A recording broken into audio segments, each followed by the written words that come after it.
gracias Javier, muchas gracias también a la Revuelta por haber proporcionado el espléndido salón pues, para la presentación de este libro, un libro importante, un libro de los que quizá pues, no, por las circunstancias, incluso ahora mismo, generales del país, pues no va a ocupar pues, las primeras páginas de los especiales de cultura, de los grandes medios de comunicación, pero que como ahora diré, como creo que se tendrá de manifiesto a lo largo de la presentación, es un libro de un enorme mérito, no solamente por su realización, sino también por su concepción, por el hecho de que en este momento preciso de España pues haya alguien como Francisco Ortiz Lozano que haya decidido que bucear desde los, como se decía antiguamente, desde los más remotos tiempos hasta nuestros días, pues en el concepto y la realidad de España a lo largo de la historia. Una tarea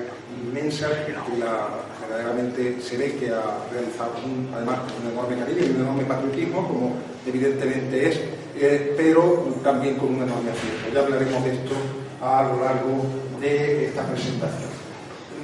La estructura que hemos pensado darle a este acto sería la siguiente. Yo ahora diré unas breves palabras acerca del autor, aunque aquí hay muchos amigos y viejos conocidos suyos que digamos, están más que penetrados pues, de la personalidad y de los méritos tanto literarios como propiamente históricos de Francisco Ortiz Lozano, pero yo diré algunas cosas en relación sobre todo con su obra.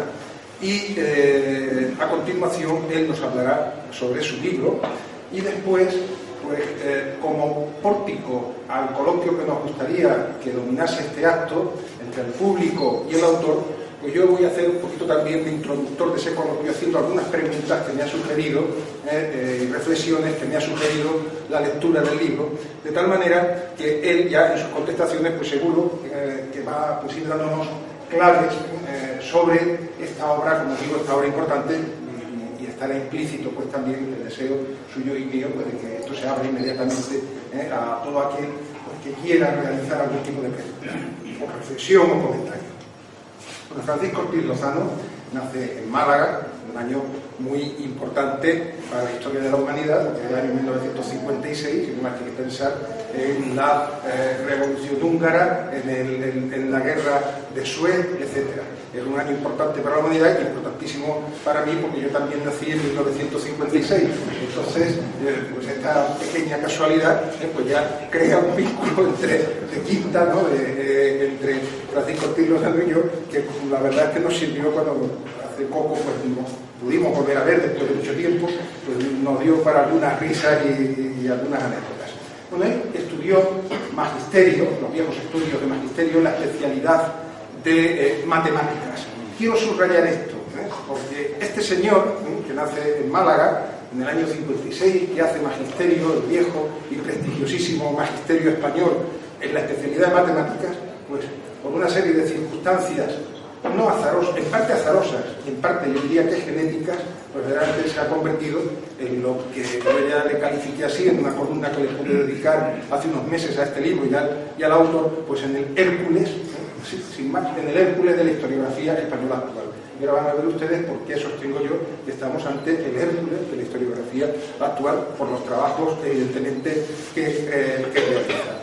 En el año 1977 es destinado a Ardales y ese ha sido su primer y único destino. En 1977 se instala en Ardales, él se casa en Ardales y desde entonces vive en Ardales y, digamos, a través de Ardales y de su comarca y de, sin duda, el enamoramiento profundo por esa tierra del autor, que pues va a surgir toda una serie de trabajos verdaderamente extraordinarios que convierten a Ardales, creo que en el pueblo más historiado de España en este momento, sin duda ninguna, y ahora voy a justificar esto que digo, y a partir de ahí, de esa inquietud, podríamos decir, basada en la historia local, al viejo estilo de los grandes historiadores que siempre empezaron estudiando su propio pueblo o su propia familia, pues digamos ha ido ampliando pues su gama de intereses, relacionando esa localidad, ese valle de Ardales, primero pues con otras comarcas adyacentes, en segundo lugar con su región, en tercer lugar, y eso lo vamos a hablar hoy, con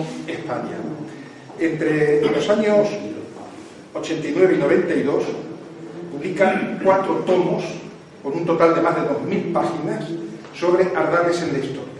Ya me dirán ustedes si hay algún ardaleño que no aparezca en esa obra. Yo estoy absolutamente convencido de que no digo, no ardaleño ya ilustre, sino porque ya veremos después también que una de sus características es prestar una enorme atención a lo que él llama, pues también recuperando una palabra de mucha prosapia dentro de, podríamos decir, del pensamiento histórico español y de la filosofía española, que es la intrahistoria.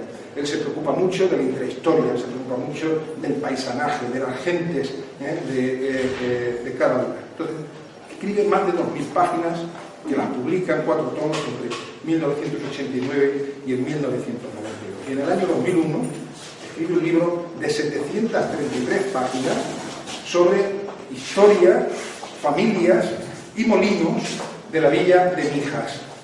En el 2005 comienza una aventura investigadora y editorial que no ha terminado aún, la que denomina genéricamente Historia del Valle de Ardales, en la que ahí la perspectiva local y comarcal va integrando, como antes decía, otras más amplias, la regional y la nacional. Y consigue de esa manera, partiendo realmente de Ardales y de su zona de influencia más inmediata, unas obras de gran interés por la información, pero también por la capacidad de síntesis que demuestra en ellas. Bueno, estamos hablando de obras, como ahora vemos, de 600, de 700 páginas. ¿Me puedes decir que tiene capacidad de síntesis? Pues sí, porque la información que se recoge ahí, les aseguro, que aparte de ser provechosísima, pues daría incluso para muchos más volúmenes.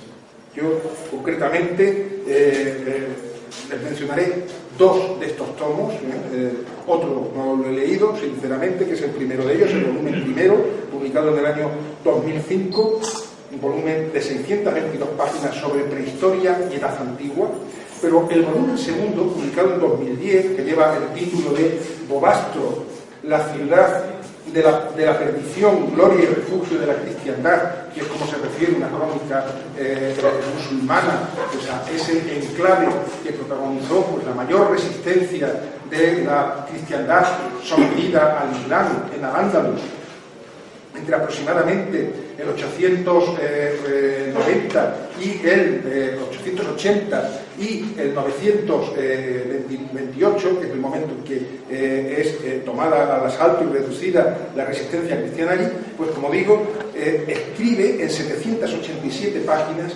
la historia de la Alta Edad Media, de toda esa comarca, pero a través de Bobastro nos pone en relación un libro verdaderamente extraordinario, que es un libro de auténtica investigación y que demuestra un conocimiento además del terreno sobre el que se asentó la ciudad de Bobastro, verdaderamente espectacular. Pues digo, un libro imprescindible para el conocimiento de la época y un libro, pues sin duda alguna, yo creo que lo mejor que se ha escrito hasta ahora sobre la gran rebelión, Humayun Hafsun, del primero Muladí, después, tras su vuelta a la religión cristiana de sus antepasados mozárabes, y la extraordinaria gesta que allí se protagonizó. El tomo tercero se publica, esa saga, y ya ven ustedes que poco a poco vamos acercándonos a la cifra mítica de 12 trabajos, de grandes trabajos de Hércules. Lo publica en el año 2012, digo, y se llama Historia medieval de la tierra de Málaga, musulmanes y cristianos en el Valle de Ardales, 929-1492, una obra de 848 páginas. Bien, como es característico en la obra de Francisco Ortiz Lozano, esta obra es mucho más de lo que su título nos dice. Se trata en realidad de una gran historia sobre la frontera de Granada, sobre la frontera entre moros y cristianos en el periodo, fundamentalmente a partir de la conquista, que se ocupa naturalmente del periodo anterior, pero sobre todo a partir de la conquista cristiana del Valle de Guadalquivir y el establecimiento de ese limes, de esa raya fronteriza que hoy ha quedado, pues podríamos decir, consagrada pues, en los límites provinciales entre, por un lado, Almería, Granada, Málaga y el resto de Andalucía, y verdaderamente se puede decir que no hay acontecimientos de alguna importancia que aparezca en alguna crónica de esos siglos que no haya sido recogido con toda fidelidad por Francisco Ortiz Lozano. Una obra verdaderamente espectacular y que a mí hace ya años cuando la leí, pues también, y algunas cosas he trabajado, y más que trabajado, porque de alguna forma vivo yo también al hilo de esa frontera, me pareció entonces una obra imprescindible para todo ese sector de la historiografía medieval que se vincula más emocionalmente, a veces incluso intelectualmente, con la frontera andaluza. Y aún quedan 2 tomos más, por aparecer, nos quedan 2 tomos más. Uno que abarcaría hasta 1919 y otro dedicado a las décadas desde 1920 al final del franquismo. Así que esta enorme, impresionante historia sobre Ardales y su Cuenca, en realidad, lo que nos hace es una reconstrucción no solamente de ese entorno privilegiado, como ven, historiográficamente ya, sino también pues, a través de las relaciones que él establece con el resto de la historia de España, pues se trata, como digo, de una obra verdaderamente descomunal, tanto por el número de páginas que ocupa, como por el trabajo, por la propia concepción de la obra. Y en 2015 aparece, cuando podría dar la impresión de que él está ocupado pues, en estas cuestiones relacionadas pues, con Ardales, su tierra, aunque las eleva a otra dimensión, pues en 2015 aparece el libro que hoy se presenta, España, vieja patria, que supone, sin duda alguna, una cierta interrupción del programa de estudios y de publicaciones que ya hemos visto que se ha trazado y que estoy convencido también que nace urgido por la situación que atravesamos en España. Y cada uno interioriza y después exterioriza nuestro patriotismo dolido, ¿no? Pues por tantos desastres de esta hora, la situación de España, y Francisco Lozano, pues yo estoy convencido que todo ese dolor de España lo ha volcado en una reivindicación de España que verdaderamente hoy tendría que estar en todas las casas de un buen España. Pues las cosas como son, ¿no? Es una reivindicación intelectualmente muy sólida. Ya hablaremos después del libro, todavía estoy hablando solamente, digamos, del autor, muy sólida, en la que ha hecho pues una operación de buceo en las raíces del concepto y de la realidad histórica de España, como yo creo que hacía muchos años que nadie hacía. Y tengo que decir, si esta obra, pues, en vez de hacerla, pero hay que decirlo con toda naturalidad, pues un señor que es maestro de un pueblo de la provincia de Málaga, que hubiese hecho uno de los grandes popes de la historia, un académico de la historia, pues este sería hoy un libro que estaría pues, ocupando este mismo libro, digo, exactamente el mismo libro, exactamente el mismo libro, estaría ocupando hoy pues, los anaqueles de todas las librerías y de todos los puntos de venta en España, y habría sido pues, el bombazo que sin duda merece ser. Y es que hay que decir que Francisco Ortiz Lozano, pues además de un excelente maestro y un gran estudioso, pues hay que decirlo, porque de verdad es un patriota con una larga historia de luchas y servicios a su comunidad, a su pueblo de Ardales, al que sirvió como concejal de Falange Española durante 20 años.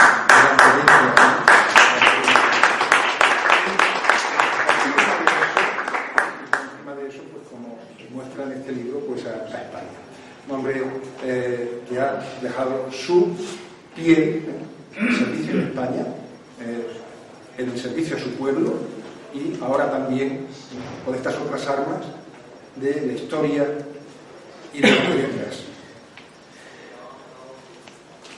Bien, yo creo que él efectivamente se ha visto estimulado a lanzarse a esta inmensa tarea, a rastrear los orígenes de España.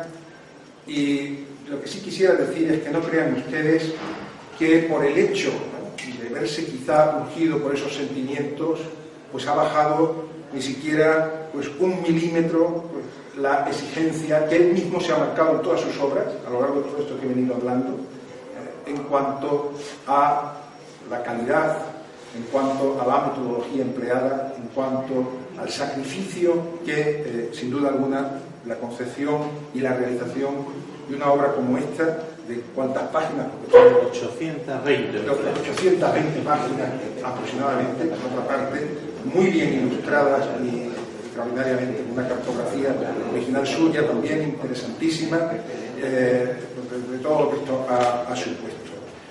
Tiempo tendremos de hablar del libro, y ahora, pues, muy agradecido por su atención, le dejo la palabra a nuestro autor.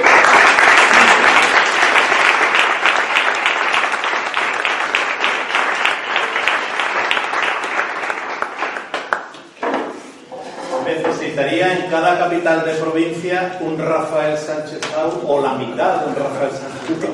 Yo voy contigo donde tú quieras. Para ir abriendo camino. Tengo que decir que un punto de tristeza, de pena que yo he tenido siempre es que, siendo un trabajo muy trabajoso, con muchas horas de dedicación, yo no voy a decir de mí mismo que es bueno el trabajo. Lo que sí puedo decir es que le he dedicado muchas horas, muchos días, muchos meses, muchos años, fines de semana, vacaciones.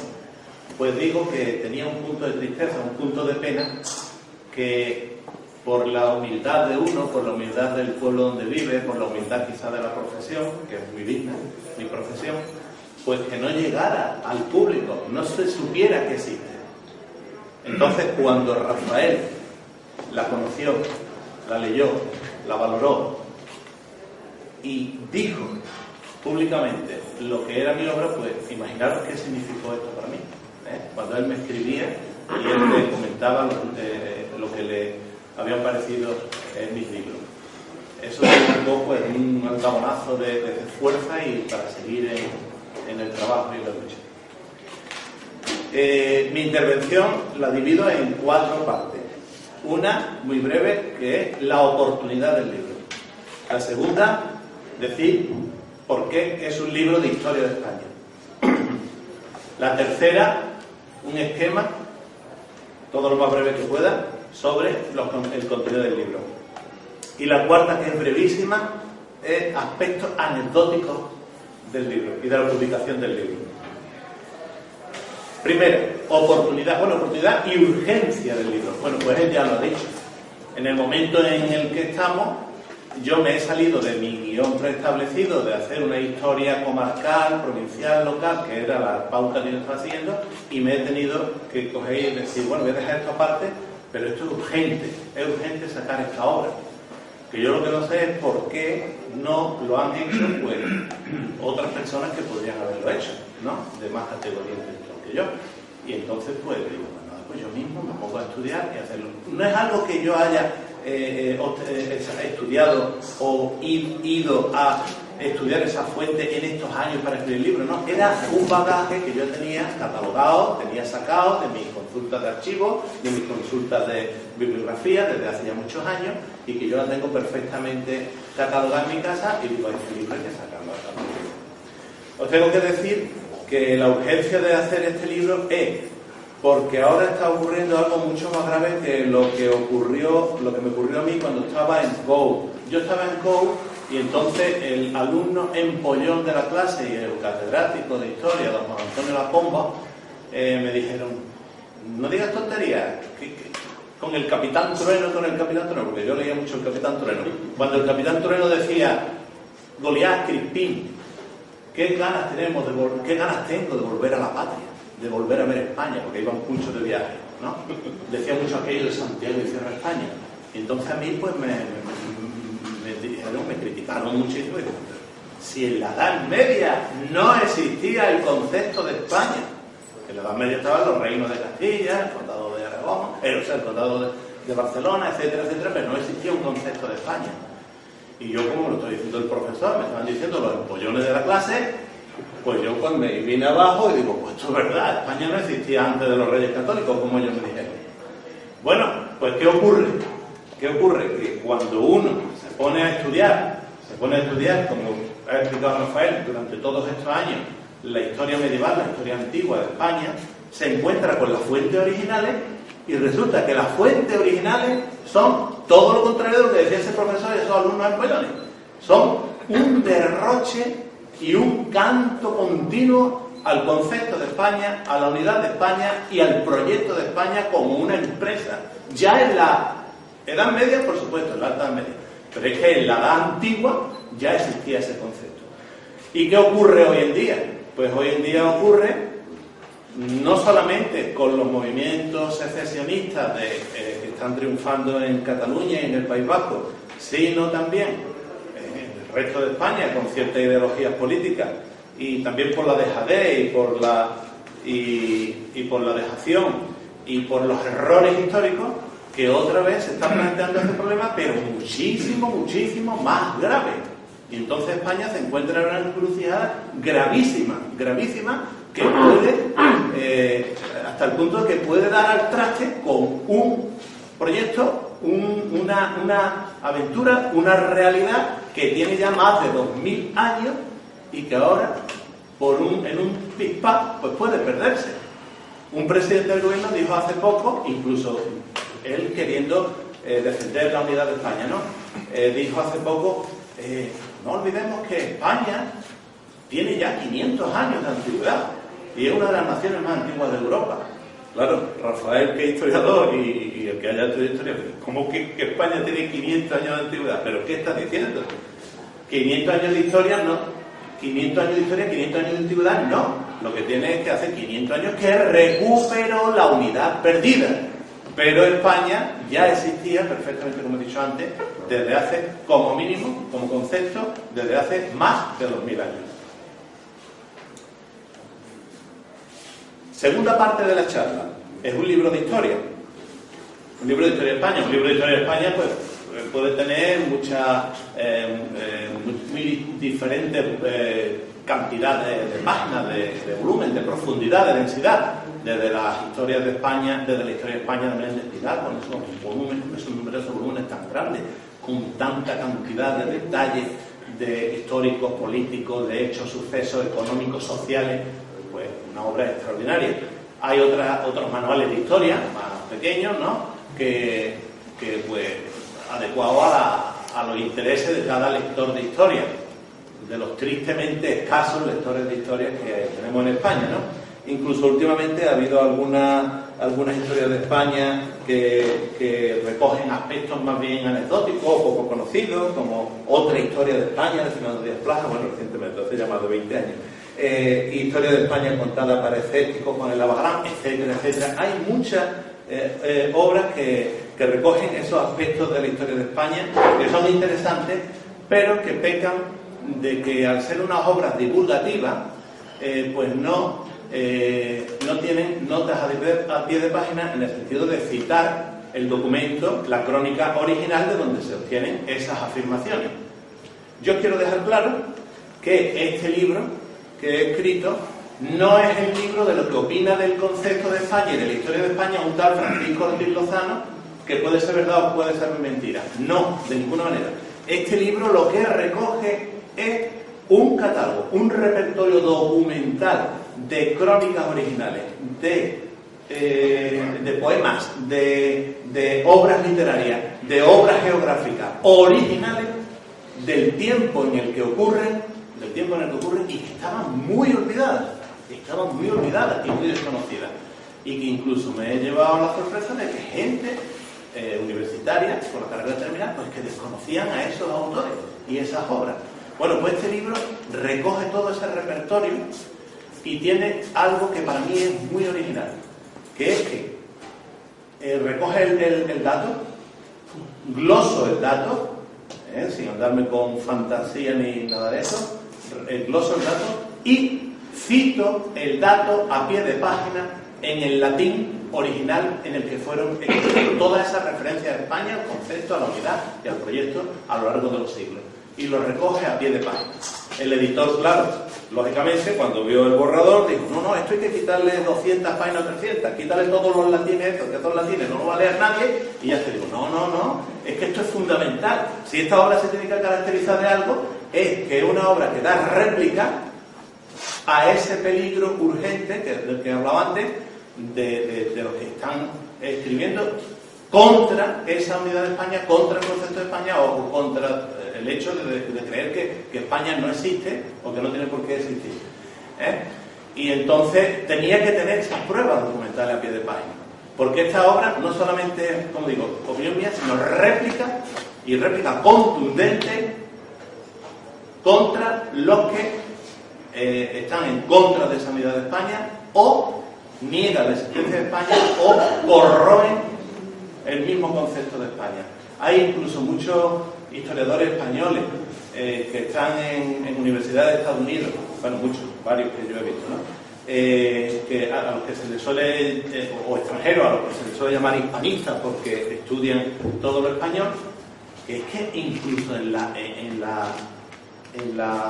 cita de primera página citan a autores como uno de los hermanos Goytisolo, que dice que la patria no recuerdo ahora mismo la palabra, pero que la patria es algo que hay que derribar y hay que eliminar porque ella es la madre de todas las desgracias y patatín y patatán.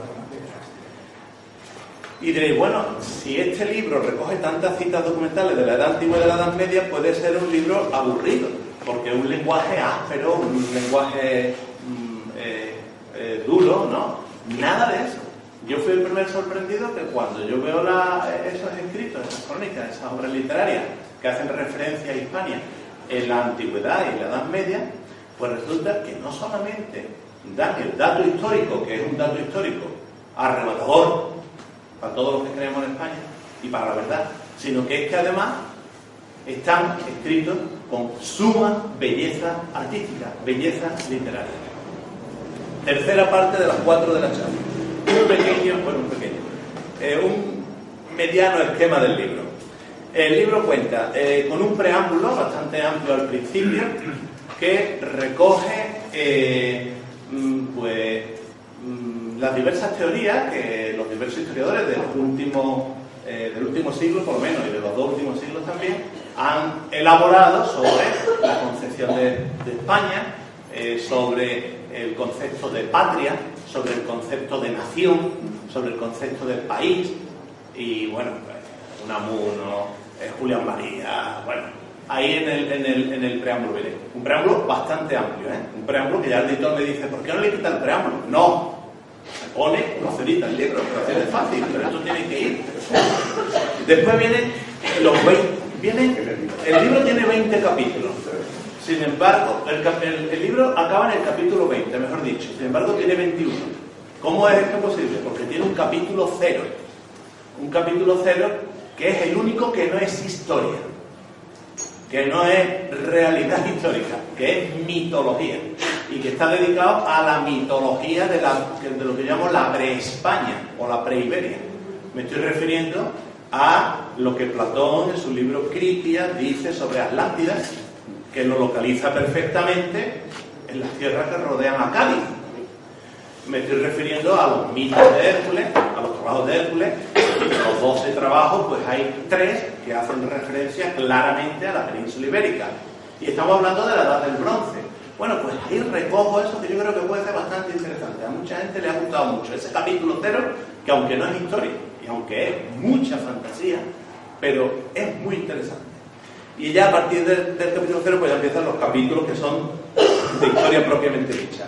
Desde el capítulo 1 al 5 se habla de la Hispania, bueno, todavía no existía Hispania, de la Hesperia, o de la península ibérica, o de la Iberia prerromana.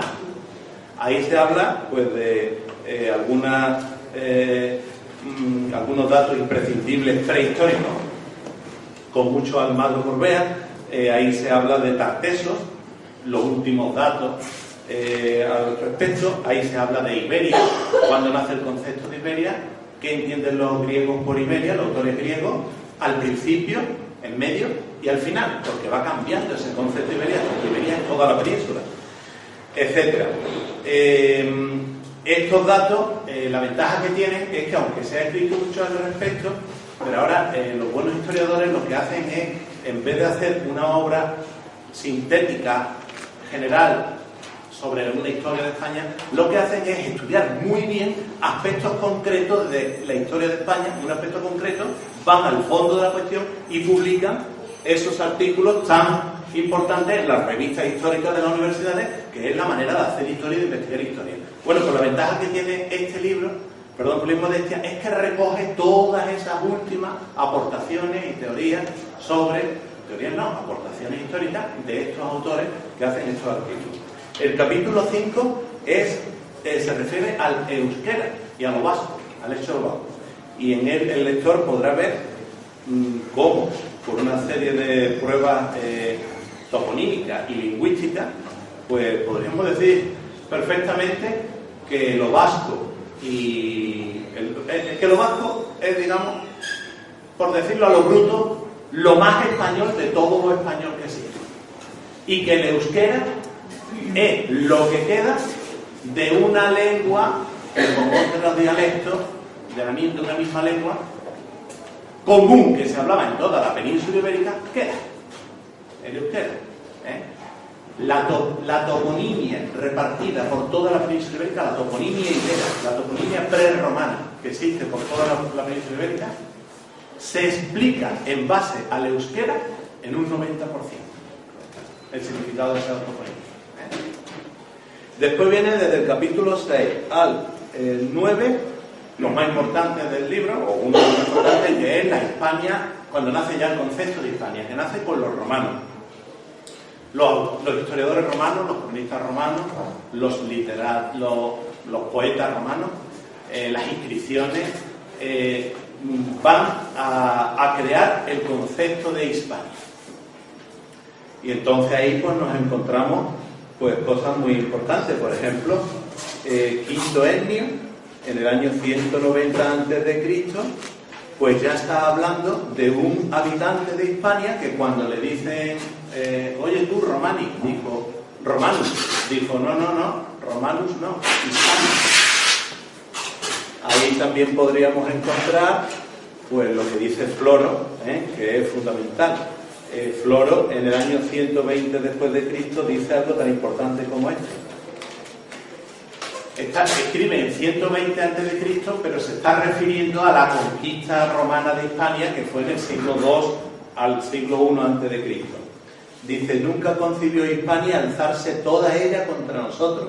Nunca le resultó grato oponernos su fuerza ni tentar nuestro poderío, o defender su propia libertad colectivamente. Está hablando ya de Hispania como un concepto unitario y muy bien definido. Y dice, sin embargo, quedó sitiada por los romanos antes de que se conociera a sí misma. Y fue la única de todas las provincias que tuvo conciencia de sus propias fuerzas después de haber sido vencida. Es decir, está personalizando incluso a Hispania.